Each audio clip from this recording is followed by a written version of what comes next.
본 프로그램에는 영화의 스포일러가 예고 없이 등장하니 영화를 보실 분들은 청취에 유의하시기 바랍니다.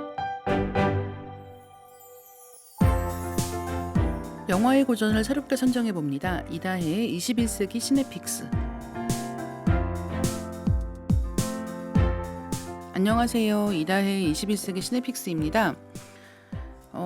가끔 너무 골치 아픈 일이 있을 때, 근데 가끔은 아니죠. 자주 있는 일인데 골치가 아플 때 머릿속에서 뇌를 꺼내서 맑은 물에 씻고 싶다는 생각을 할 때가 있어요. 너무 머리가 아파서, 머리가 뜨거워서. 그런 때 여행을 가기도 하고, 사실 여행은 돈도 들고 시간도 드니까 대신에 아무도 그냥 안 만나고 집에서 쉬는 시간을 갖기도 합니다. 그리고 그런 때 영화를 보기도 하죠. 영화를 고를 때 정말 쉬고 싶어서 영화를 볼 때도 있잖아요. 그런 때는 제가 영화를 고르는 기준은 쉬려고 영화를 본다. 첫 번째, 이미 본 좋아하는 영화를 다시 본다. 이 경우가 정말 많습니다. 머리가 복잡하기 때문에 새로운 정보를 받아들이는 작업을 하는 게 피곤한 거예요. 그래서 쉬고 싶은 기분이니까 이미 알고 있는 영화, 좋아하는 영화를 다시 틉니다.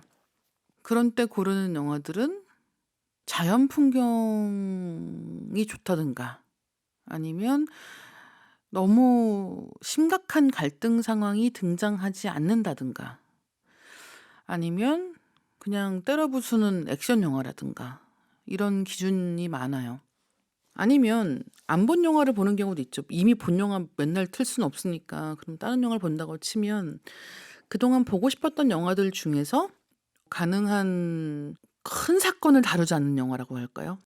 너무 심각하지 않은 영화? 이 말이 좀 이상한데, 주인공이 너무 힘들게 사건 사고를 헤쳐나가는 영화는 머리가 아플 때는 가능한 피하려고 하는 쪽입니다. 다른 말로 하면 인간이 뇌를 쉬고 싶다고 생각할 때 누군가가 고생하는 얘기를 보고 싶어 하진 않는 것 같아요. 근데 오늘 소개드릴 영화는 이렇게 이건 뭔가 치유계의 영화인가? 힐링계의 영화인가? 라고 안이하게 생각했다가 말려든 영화입니다. 오늘 소개드릴 영화는 마담 프루스트의 비밀 정원이라고 하는 영화예요.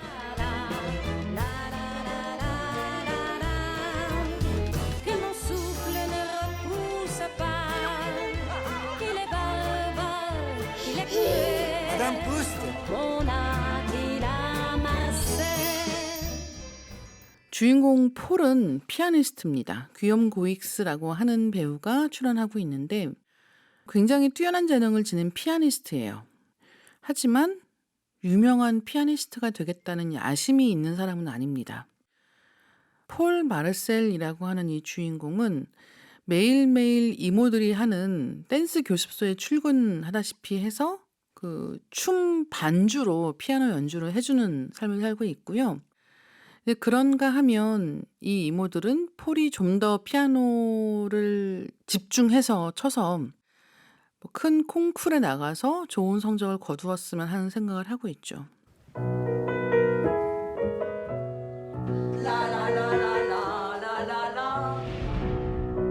Ses parents sont décédés quand il avait 2 ans. C'est pourquoi il parle pas. 폴 마르셀의 부모는 그가 2살 때 사고 때문에 세상을 떠났습니다. 그리고 그 이후로, 사실 2살이면 굉장히 어린 나이잖아요. 근데 아마도 그 충격 때문인 것 같은데 폴은 실어증을 앓고 있습니다. 그러던 어느 날 폴 마르셀이 이웃집에 있는 신기한, 정체를 알 수 없는 프루스트 부인이라고 하는 사람을 알게 돼요. 아파트에 있는 작은 방 안에 자기만의 비밀스러운 화원을 가지고 있습니다. 그러니까 나무가 우거지고 마치 아파트 안에 있는 거지만 정원에 있는 것 같은 그런 분위기로 집 안을 꾸며놓고 거기서 키운 식물들 가지고 차를 만들어 대접해요. 근데 이 프루스트 부인이 만든 차를 마시면 거의 갑자기 차를 딱 마시고 기절을 합니다. 기절을 한 다음에 자기가 잊고 있던 어떤 추억을 되살리게 되는 거예요. 폴 마르셀 역시도 프루스트 부인 덕분에 그런 경험을 하게 됩니다. 그러면 그런 방식을 통해서 알게 되는 과거의 기억은 무엇인가? 영화의 맨 첫 장면을 보면 앞서가는 한 남자의 모습을 보여주거든요. 근데 그 남자의 모습을 보면 등에 가죽 재킷 같은 것을 입고 있고 등에 아틸라 마르셀이라고 하는 이름이 적혀 있습니다. 이 아틸라 마르셀이라고 하는 이름은 다름 아니라 바로 폴 마르셀의 아버지 이름이에요. 그리고 지금 이 아버지의 등을 보고 있는 시선은 가만히 보면 유모차에 앉아있는 아이의 시선입니다. 그러니까 굉장히 어린 갓난아이인 폴 마르셀이 아버지의 등을 보는 화면으로 영화가 시작하고 이 영화의 원래 원제는 아틸라 마르셀이에요. 그러니까 아버지의 이름을 원래 제목으로 가지고 있는 거죠. 마담 프루스트의 비밀정원이라고 하면 이 제목 자체가 뭔가 치유계다라는 느낌? 힐링 영화인가? 뭔가 따뜻하고 포근한 영화인가 같은 인상을 주지만 아틸라 마르셀이라고 하면 약간 다른 느낌이 되죠. 이 사람 누구지? 라는 호기심이 먼저일 것 같습니다. 주인공 폴 마르셀이 아버지와의 이야기를 회복해가는 그런 과정을 영화가 담고 있는데 그런 상황에 이르기까지 폴 마르셀은 계속해서 마담 프루스트의 비밀 정원에 찾아가는 거예요. 그 정원 안에서 차를 마시고 기절하는 것처럼 잠이 들고 그러면 과거의 시점으로 자기의 기억에 돌아갑니다. 근데 그 과거는 부모님이 살아계실 때인 거잖아요. 그러니까 2살 무렵의 이야기인 거예요. 근데 2살 무렵의 아이가 눈으로 본 것을 기억한다고 해서 그것이 얼마나 정확하게 그 상황을 판단하고 기억하는 것인지는 불분명하지 않습니까? 그러니까 이 기억과 관련된 장면들이 영화에서 정말 신기하게 표현이 되어 있어요. 그게 뭐냐면 영화를 보시면 이 어렸을 때 기억을 하는 대목들은 마치 판타지 영화처럼 연출이 됩니다. 예를 들어서 모든 장면은 유모차나 요람에 눕거나 앉아있는 그러니까 폴 마르셀의 시점으로 보여지기 때문에 카메라는 정지해 있고 그 상황에서 앞에서 어머니와 아버지가 춤을 추기도 하고 그 다음에 어떤 전축에서 나오는 노랫소리가 굉장히 강하게 들리기도 하고 또 심지어는 그 노래를 부른 가수가 방 안에 등장해서 노래를 부르고 있기도 합니다. 또 한 가지 확실한 건 뭐냐면 부모님이 항상 좋기만 했던 게 아닌 거예요. 부모님이 격렬하게 싸우는 대목도 있습니다. 그런 장면 역시도 잊고 있다가 기억해내는 거예요. 부모님이 격렬하게 싸우고 아버지가 굉장히 폭력적으로 변하고 이런 장면들 역시도 이 프루스트 부인의 비밀 정원에서 차를 마시고 옛날 기억을 떠올리는 순간들과 함께 다시 살아나요. 그런 장면들을 영화는 굉장히 섬세하고 환상적으로 연출을 하고 있습니다.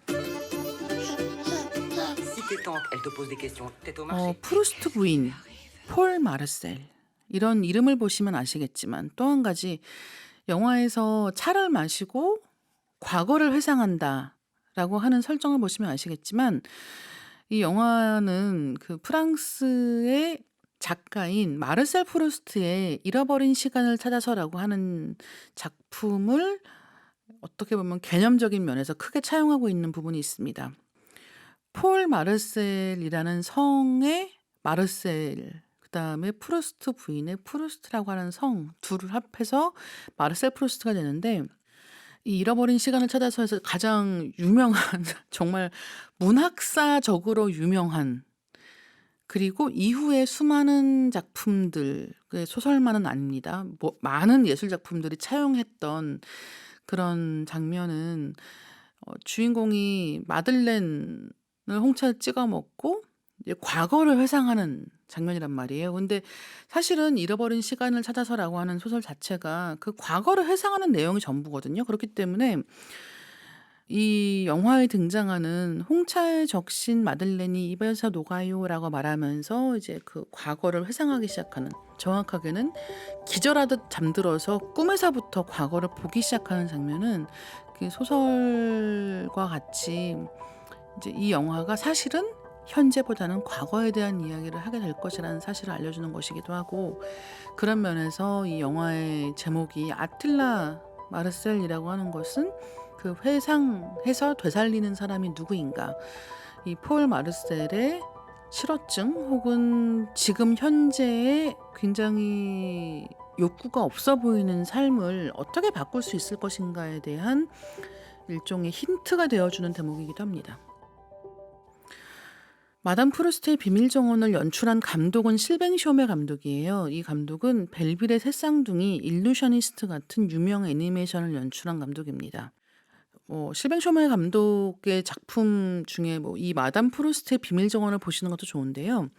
벨빌의 새쌍둥이 같은 경우는 그 칸 영화제에서도 굉장히 좋은 반응을 얻었고 아카데미 시상식의 장편 애니메이션 부문에 노미네이트 되기도 했습니다. 그리고 일루셔니스트 같은 경우는 프랑스의 찰리 채플린이라고 부르기도 하는데 프랑스를 대표하는 영화인들 중에 하나인 자크 타티의 마지막 시간을 담아낸 작품이거든요. 이 두 작품이 굉장히 아름답고 환상적이기 때문에 이 감독에게 관심이 생기셨다면 한번 보시는 것도 권해드리고 싶고, 이 감독의 작품 얘기할 때 감각적이다, 환상적이다, 예술적이다 이런 얘기 많이 하거든요. 그런 면이 사실은 영화보다는, 그러니까 실사 영화보다는 애니메이션에서 훨씬 잘 보여지는 것 같아요. 하지만 그럼에도 불구하고 마담 프루스트의 비밀 정원을 보고 있으면 그 기억이라고 하는 것이 얼마나 불완전한가 라는 걸 어떻게 연출할 수 있나를 굉장히 잘 보여주는 시도 중에 하나인 것 같아요. 뭐냐면 우리는 잃어버린 기억을 회복하면 완전한 내가 될 수 있다라는 환상을 갖는 경우도 많은 듯 하거든요. 하지만 꼭 그렇지 않죠. 그리고 기억은 너무 잘 왜곡되기 때문에 막상 그 기억이 완전히 하나하나 사실적으로 되살아난다고 치면 내가 좋게 기억했던 것들이 사실은 나빴던 기억이라는 것을 알 수 있을 수도 있을 것 같아요. 영화 속에서 보면 마르셀의 부모님 관계가 대표적입니다. 아버지가 아내를 사랑하고 엄마를 사랑하고 어린 폴을 사랑하고 그런 기억이 전부일 것 같지만 영화를 보다 보면 아니란 말이에요. 부모님이 싸울 때는 아버지는 굉장히 무서운 폭군 같은 사람이고 그렇게 싸우고 또 아무렇지 않게 화해를 하는 걸 보면은 이상한 두려움이 몰려오기도 하고 그런 과정을 그냥 꼼짝 않고 앉거나 눕거나 한 상황에서 보기만 해야 되는 이 주인공의 상황이라고 하는 것도 어떻게 보면 이미 우리는 아무도 과거를 바꿀 수는 없잖아요. 그 자체가 어떻게 보면 온몸이 꽁꽁 묶인 채 살아가는 것과 마찬가지일 수도 있는데 그런 주인공의 상황을 은유하는 과거로 돌아갔는데 과거에선 2살짜리 아이이기 때문에 사실은 그때 상황을 바꿀 수도 고칠 수도 없고 영향을 끼칠 수도 없다라는 것을 잘 보여주는 거죠.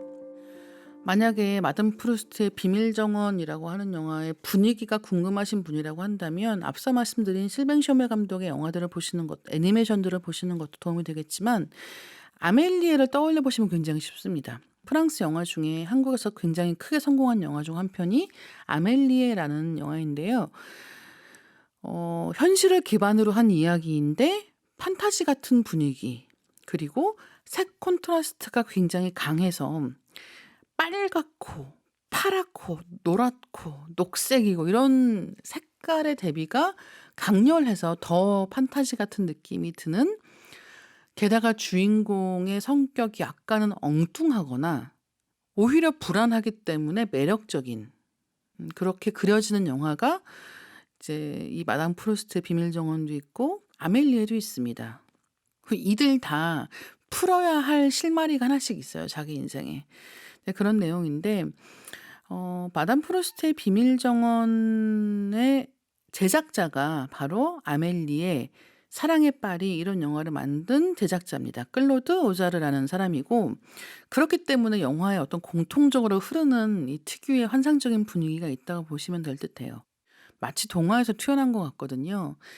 동화에서 튀어나온 것 같다라고 하면 모든 게 다 좋기만 하겠지라는 생각을 하실 수도 있지만 여러분 동화를 떠올려 보시면 절대적인 악당도 등장하고 그다음에 부모님과 헤어지고 이런 이야기들이 동화에 굉장히 많잖아요. 네, 마담 프루스트의 비밀 정원도 마찬가지입니다. 단순히 영화의 색감이 알록달록하다든가 음악이 막 흐르는 그 분위기가 멋지고 동화적이라든가라는 인상이라고 해서 영화가 다루고 있는 내용이 말랑말랑하진 않아요. 그렇기 때문에 영화를 다 보고 나면 약간 여러 가지로 생각을 잠기게 되는 것 같습니다. 우리가 살면서 불행을 잊으면 행복해질까요? 영화 속의 폴 마르셀이라고 하는 주인공은 불행을 잊고 살았던 사람입니다. 어떤 일이 있었는지, 과거에 정확하게 무슨 일이 있었는지를 모르고 살던 사람이 알아가는 이야기예요. 그러면 불행한 사연을 알게 되면 전보다 더 불행해질까요? 쉽지 않은 질문을 영화는 이 주인공을 통해서 보여주고 있어요. 주인공은 피아노를 치잖아요. 피아노를 치는데 굉장히 능력이 뛰어난데도 불구하고 어떤 벽에 막혀서 그 너머로 넘어가지 못한단 말이에요. 그럼 그 벽을 무너뜨릴 수 있는 방법은 무엇인가? 같은 것도 영화의 후반부에 가면 생각해 보게 됩니다.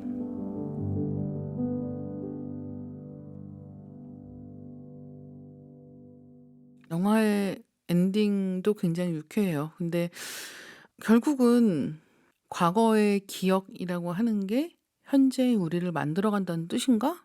라고 생각하다가도 과거는 과거대로 두고 우리는 지금을 살아간다 라고 하는 이야기를 던지는 영화이기도 합니다. 영화 처음에 이런 마르셀 프루스트의 이런 말을 인용하고 시작합니다. 기억은 일종의 약국이나 실험실과 유사하다. 아무렇게나 내민 손에 어떤 때는 진정제가, 때론 독약이 잡히기도 한다. 폴 마르셀이 잡은 것은 진정제였을까요? 독약이었을까요? 그런 이야기를 들려주는 영화입니다. 오늘 이야기는 여기까지고요. 좋아요, 구독 많이 눌러주세요. 댓글도 기다리고 있겠습니다. 더 재밌는 영화 이야기로 돌아올게요.